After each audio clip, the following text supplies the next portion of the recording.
guys, for today's vlog, pupuntahan natin ngayon located sa the villages inside Clark.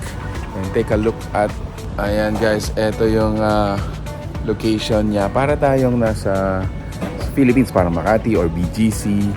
Parang nasa ibang bansa, no? Ang galing. So, isa pang ikot guys. Isa pang ikot. Look at that. Nice. Let's get in.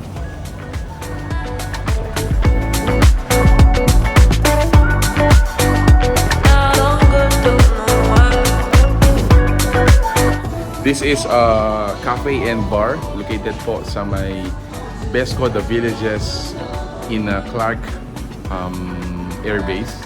Ayan. And theme ng cafe natin ngayon is parang Hawaiian, no? So you got some surfing boards and yung mga staff natin are, you know, uniform nila pang Hawaiian. Actually, yung Shaka, ayan.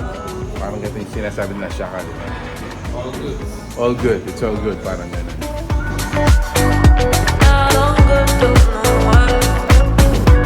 Okay, so ayun guys, this is our table for today. Brother, what can you say? Yes, so first of all, siyempre, yung place is napakaganda. Instagrammable. At the same time, sumasama yung mga food nila. Napakaganda rin yung presentation nila. Yeah. So I think let's sit down and then introduce namin sa inyo guys kung ano yung inihanda nila para sa atin. First off, thank you so much Blue Shaka for inviting us. This is a great time for us to enjoy this kind of food. So what do we have on our table? So on our table, syempre, ito yung mga usual na comfort food natin. So meron tayo yung kanilang chili cheese, meron tayong buffalo wings, beef quesadilla, yung kanilang napakagandang Blue Shaka burger. Yes. Siyempre, hindi mawawala dyan yung Hawaiian pizza. Eh, siyempre, for our dessert, yung kanilang aloha acai bowl.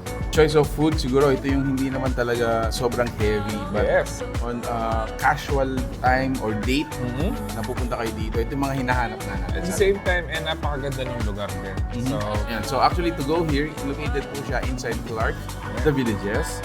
And ang pinaka-landmark natin siguro yung Home K Mart. So katapat na katapat lang yan. Alright, so what else to do? Itikman na natin ito.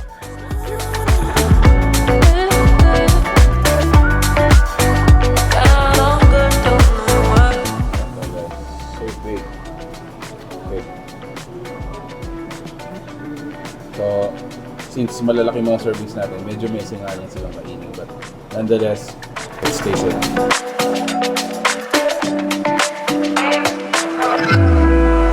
wow, ang laki. Ang laki nitong burger nila. So, let's taste it.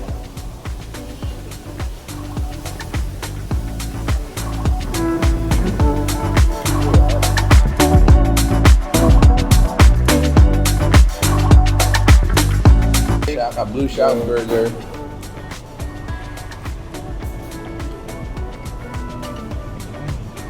Burger, Blue Shaka, 420 pesos, 420 pesos.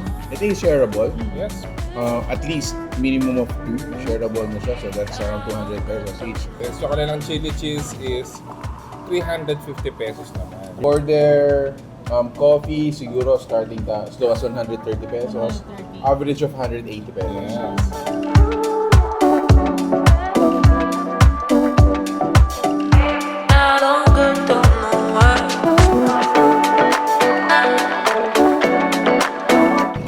Sarap. Sa inyo guys, ano yung nag-stand out sa inyo kay Blue Shaka? Ako, maliban dun sa kanilang mga fries, yung kanilang burger. Kasi napakalaki, napakasulit. At the same time, talagang mabubusog ka. Gusto ko rin yung kanilang burger and yung kanilang mga buffalo wings. Gusto ko rin yung kanilang mga buffalo wings. I think para sa akin, ang lakas maka-millennial ng lugar na to.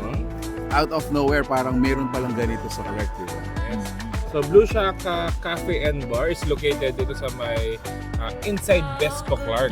So, ang pinaka-landmark lang niya, nasa The Villages siya. And they're open from 9 a.m. to 12 midnight, Monday to Sunday. Yun guys, so if you like the food you saw in this video, please give it a thumbs up, share it with your friends.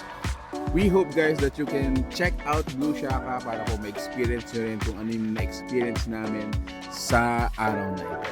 So that's it. Thank you for watching. We're in Pampanga. Until our next discovery. Peace out guys. Bye.